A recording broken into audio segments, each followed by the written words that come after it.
Have you ever looked in the mirror and wondered, who am I really?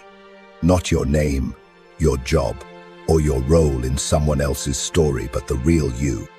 The self that exists beneath the masks, behind the achievements, beyond what the world expects.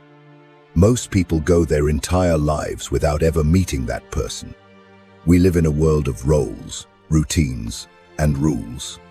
From childhood, we're taught who to be, how to act, what to want, and what to hide. We learn to perform, to please, and to fit in. But somewhere along the way, a quiet voice inside us begins to whisper, "This isn't me." And that voice gets louder every time we feel lost, unfulfilled, or disconnected from ourselves. What if the emptiness you feel isn't a flaw but a signal? What if your anxiety, your sadness, your confusion are all messengers from a deeper part of you? A part that's been buried under years of conditioning but never truly gone? Carl Jung, one of the most brilliant minds in psychology, believed that each of us has a true self hidden beneath the surface. And the journey to finding it isn't easy, but it's the most important path you'll ever walk. In the next few chapters, we're going to unravel the secrets of the self, why we feel so fragmented, why we wear masks, what our dreams are trying to tell us, and how our shadow side holds the key to our greatest strength. We'll explore archetypes, dig into the unconscious, and discover what it really means to live a life of wholeness instead of perfection. This is not a quick fix. It's not a motivational speech or another self-help trend. This is a revelation, a raw, honest exploration of who you truly are beneath everything you've been told to be. So, if you've ever felt like something was missing, if you've ever had the sense that you're meant for more than, stay with me, because your true self is waiting, and it's time you met. Living a false identity. From early childhood, we're conditioned to adopt roles and behaviors that are socially acceptable. These expectations come from our parents, teachers, peers, and broader societal norms. We're praised for compliance and subtly, or overtly, punished for deviation. As a result, many people grow into adulthood, having built a life around ideas, values, and identities that were never truly theirs to begin with. Living a false identity doesn't necessarily feel false on the surface. In fact, it often feels normal. We get good grades, land jobs, build relationships, and chase success as we were taught to. But beneath all the doing, there's often a gnawing feeling of emptiness or disconnection. It's the sense that we're wearing clothes that don't quite fit, or walking a path that leads somewhere we're not even sure we want to go. This is the experience of living according to a script tone written not by you, but by external forces.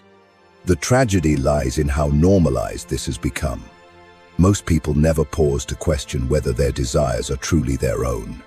They confuse inherited ambitions with authentic purpose. They chase approval instead of self-fulfillment. And in doing so, they build lives that look good on the outside, but feel hollow on the inside. This disconnection from the true self can manifest in many ways. Chronic dissatisfaction, anxiety, the feeling that something is always missing, or a lack of real joy, even in moments of success. These are signal alarms from the soul that you may be living someone else's life. To begin shifting away from a false identity, self-inquiry is essential. Ask, what beliefs have I never questioned? Whose expectations am I trying to meet? What part of me have I silenced to be accepted?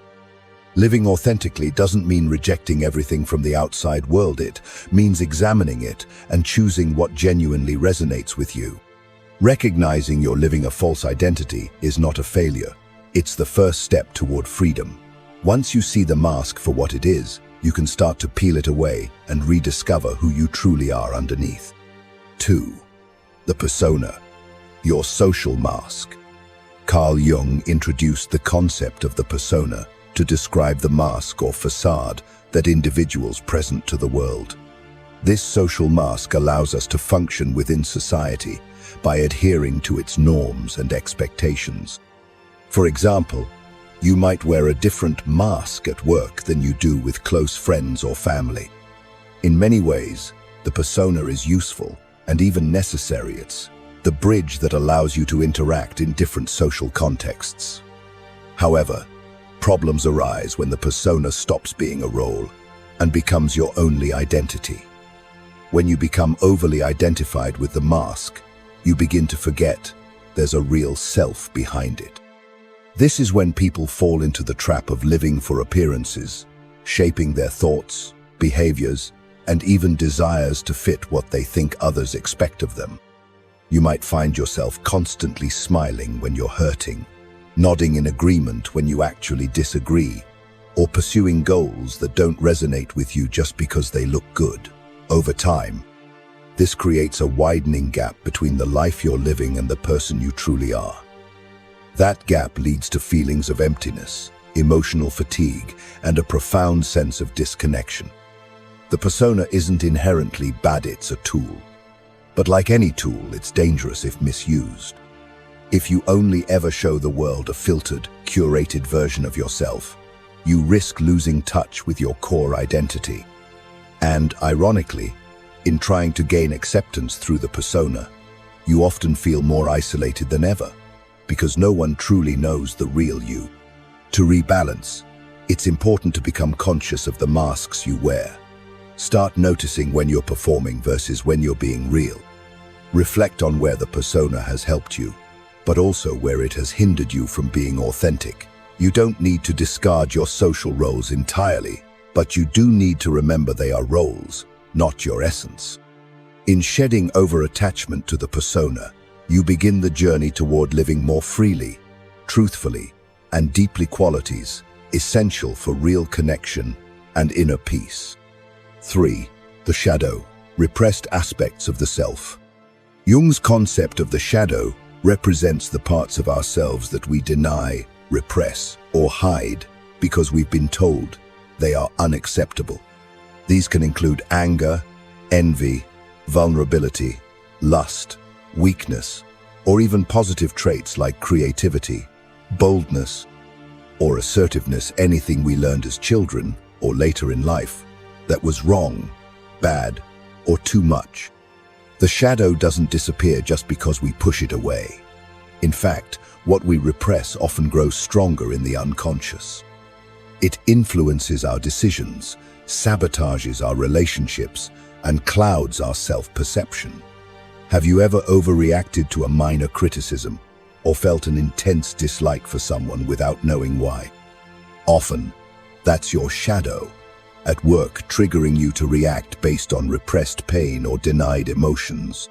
Many of us were taught from a young age to be polite, agreeable, and good, but this often came at the cost of emotional honesty. We learned to swallow our anger, silence our fears, and hide our true desires. Over time, these buried emotions become a psychological weight, causing stress, anxiety, and even depression. But the shadow isn't just a container for negative traits. Paradoxically, it also holds many of our most valuable qualities. Hidden within the shadow are our authenticity, untapped creativity, and raw power, the parts of us that don't conform but are deeply true. When we ignore the shadow, we cut ourselves off from our full potential. Integrating the shadow doesn't mean letting it run wild. It means acknowledging it, understanding it, and giving it a healthy expression. This might involve working through anger in therapy, journaling about forbidden feelings, or exploring your unconscious through dreams and art. When you begin to face your shadow, you reclaim the energy you once used to suppress it. You become more whole, more grounded, and more capable of living an authentic life.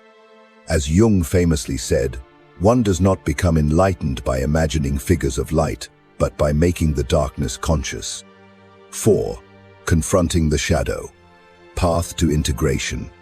Once we recognize that we have a shadow, a reservoir of hidden emotions, impulses, and disowned parts of ourselves, the next step is to confront it. This process is not comfortable, but it is essential if we want to become whole. Confronting the shadow means facing the parts of ourselves that we've been taught to reject, fear, or feel ashamed of. This isn't about indulging in destructive behaviors. It's about bringing awareness to what we've been avoiding. For example, someone who represses their anger might begin to explore where that anger comes from. Is it linked to past experiences of being unheard or mistreated? Have they always felt the need to be the nice one in every situation, suppressing their real reactions? The goal is not to act out anger, but to understand it and integrate it as a valid emotion that, when acknowledged, can help set boundaries and protect self-respect. The process of confronting the shadow is like turning on the lights in a dark room. The darkness was never dangerous, it just hid things from view. When we shine light on our fears, insecurities, or hidden desires, they lose their grip on us. They stop operating from the unconscious, where they sabotage our relationships or distort our sense of self. One powerful way to work with the shadow is through shadow journaling, writing down thoughts you usually avoid or feel ashamed to admit. Another is projection spotting, noticing when you're harshly judging someone else and asking, is this something I struggle with internally? Therapy and deep inner work are also valuable tools for this journey. Ultimately, integrating the shadow leads to deeper authenticity. You no longer need to maintain a facade. You stop pretending you're only light and instead embrace the full spectrum of your humanity. This doesn't make you broken, it makes you real. Carl Jung believed that true individuation, the journey to your real self, requires this kind of integration. It is not about perfection, but wholeness.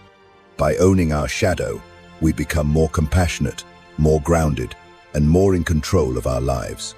We stop running from ourselves and, in doing so, find inner strength and peace. 5. Listening to the inner voice. Amid all the noise of modern life, social media, cultural expectations, peer influence or inner voice often gets drowned out. This inner voice, or inner guide, is the most authentic compass we have. It speaks in feelings, intuitions, gut reactions, and subtle insights. It's not loud or forceful like the ego. It whispers truth, gently nudging us toward what truly matters. Listening to the inner voice requires slowing down. When we're constantly distracted or rushing to meet external standards, we can't hear it. That's why solitude, reflection, and mindfulness are crucial. In moments of stillness, we begin to detect that quiet but persistent voice saying, "This doesn't feel right," or "You were meant for something more." These are not random thoughts. They are messages from your deeper self. The inner voice is not always easy to follow. It often calls us toward uncomfortable choices, quitting a job that's draining us, ending a relationship that doesn't align with our truth, or pursuing a path that others don't understand. But when we ignore it, we feel the cost, restlessness, anxiety, or a sense of being out of alignment with our life. To strengthen your connection to the inner voice, you need to cultivate trust in yourself. Start small. Reflect on past decisions where you ignored your gut and regretted it, or followed it and found peace. You'll begin to recognize that this voice has always been there, it's just been overshadowed by fear, conditioning, or the need for approval. Journaling, meditation, and quiet walks in nature can all help tune you back into this voice. So can asking reflective questions like, what do I really want right now? What am I pretending not to know? If I didn't care what others thought, what would I do? These questions bypass the noise and access your truth. When you begin living in alignment with your inner voice, life starts to feel more fluid and purposeful. You make choices that feel right at the soul level. And even when things are difficult, there's a sense of peace, because you know you're living your life, not someone else's script. That is the power of honoring the voice within. 6. The mask we wear, understanding the persona. In Jungian psychology, the persona is the mask we wear to interact with the world. It is the social self, the version of you that shows up at work, with friends, or in public spaces. It is shaped by cultural norms, parental expectations, and societal roles. While the persona is necessary, you can't go around sharing your raw, unfiltered self all the time. The problem begins when you identify with it too much and forget who you are beneath it. Think of the persona as the clothing you wear. It helps you function in different environments, but it is not your skin. Many people become trapped in their personality, believe they are only what others see. The achiever, the caregiver, the rebel, the perfectionist. When you rely solely on your persona, your sense of self becomes fragile. You suppress parts of your inner world that don't match the role, and eventually, this creates inner conflict, exhaustion, or even identity crises. Understanding your persona involves asking, what role am I playing right now? Who am I trying to impress? What emotions or parts of myself am I hiding to maintain this image? These questions invite you to be honest about the masks you wear and why. Jung believed that individuation, the process of becoming your true self, requires loosening your grip on the persona. This doesn't mean becoming socially inappropriate or rebellious. It means allowing your inner truth to inform your outer expression. It means being consistent in values whether you're in private or public. When your inner self and outer persona align, life feels more genuine and less performative. For example, a person whose persona is the strong leader might hide their vulnerability and struggles. But when they acknowledge their fears and allow others to see their humanity, they become not weaker, but more relatable and trustworthy. That's integration, not dropping the persona, but using it consciously rather than being used by it. Ultimately, the goal isn't to destroy the persona, but to recognize that it's only one layer of the self. The real journey begins when you look behind the mask and start listening to what's been hiding beneath it all along. 7. Archetypes, universal patterns of the psyche. Carl Jung introduced the concept of archetypes as universal symbols and patterns that exist in the collective unconscious. These archetypes are not learned, they are inherited psychological structures that shape how we think, feel, and behave. Think of them as the blueprint of the human experience, influencing us at a deep, often unconscious level. Some of the most well-known archetypes include the hero, the mother, the child, the sage, the trickster, and the shadow. Each of these represents different parts of our psyche and different roles we embody in life. For example, the hero archetype pushes us to overcome challenges and grow through struggle, while the sage seeks wisdom and understanding. The shadow, as discussed earlier, holds our repressed traits, and the animus, represents the feminine and masculine aspects of our psyche. Why are archetypes important in the journey to the true self? Because they help us recognize and understand our internal struggles as part of a much larger human narrative. When you feel the call to adventure or the fear of the unknown, you are not alone. You're living out the hero's journey. When you nurture someone, you're channeling the mother. When you sabotage yourself, the trickster might be at play. By becoming aware of the archetypes active in our lives, we can make more conscious choices. For instance, if someone is stuck in the caregiver archetype, always helping others at their own expense, they may need to awaken their warrior archetype to set boundaries and protect their energy. Similarly, someone overly intellectual might need to embrace the lover archetype to reconnect with emotion and intimacy. Exploring archetypes is also a powerful creative tool. Writers, artists, and filmmakers use them to create compelling stories because they resonate with our unconscious mind. That's why mythologies, fairy tales, and epic narratives feel so familiar. They're speaking the language of archetypes. Jung encouraged people to observe which archetypes dominate their lives and which ones remain dormant. The goal is to integrate as many as possible in a balanced way. When you learn to recognize and consciously work with archetypes, you step into a deeper understanding of your potential, your challenges, and your purpose. It's a gateway to the deeper layers of the self. 8. Individuation. The journey of becoming. Individuation is the cornerstone of Jung's entire philosophy. It is the process of becoming your true self. It's not about becoming someone else, nor is it about self-improvement in the conventional sense. Individuation is about integration, bringing together all the parts of your psyche, the conscious and the unconscious, the persona and the shadow, the anima, animus, and the self. Jung described individuation as a lifelong journey. It begins when you start asking the deeper questions. Who am I beyond my roles? What is my purpose? Why do I feel unfulfilled even when everything seems fine on the surface? These questions don't have quick answers, but they open the door to self-exploration. The path of individuation is not linear or easy.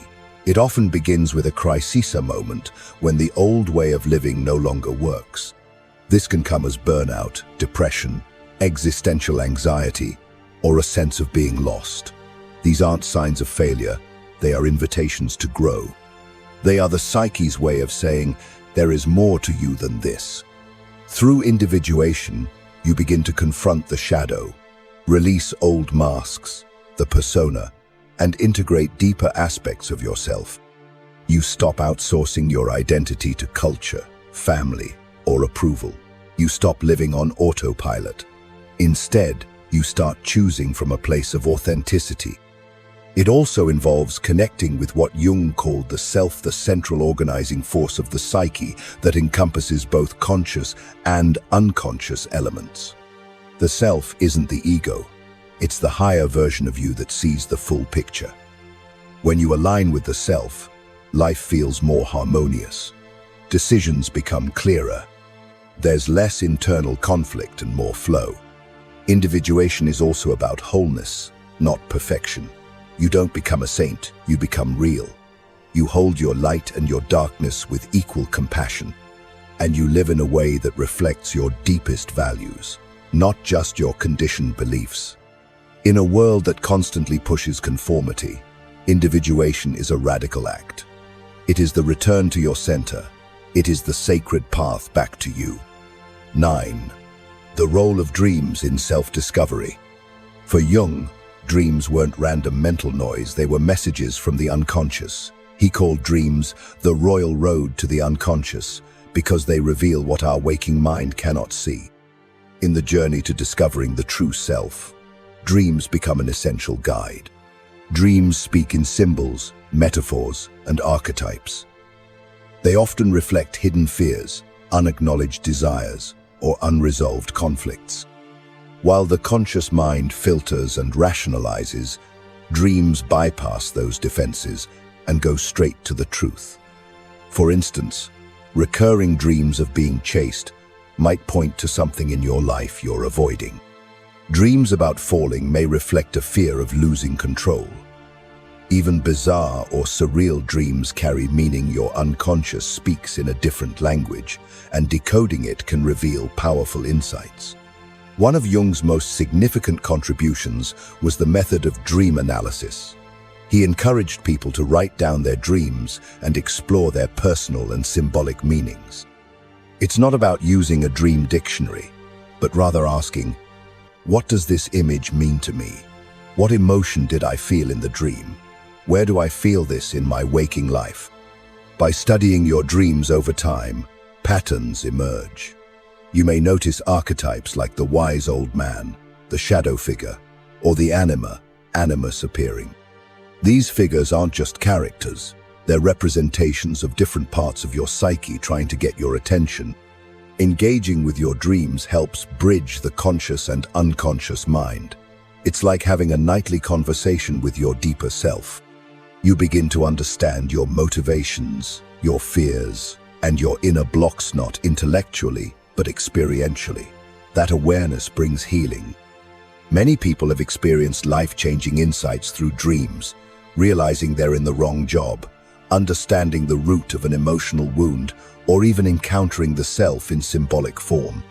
Jung believed that paying attention to dreams was a sacred practice. It brings you closer to your soul. In a world obsessed with productivity and logic, dreams remind us that inner wisdom doesn't always follow a straight line. Sometimes, the strangest images carry the greatest truth. Learning to listen to your dreams is learning to listen to the part of you that's always known the way home. 10. Embracing wholeness, not perfection. One of the most liberating ideas in Jung's work is that the goal of life is not perfection but wholeness. This flies in the face of modern culture, which often pressures us to constantly improve, optimize, and present a flawless image.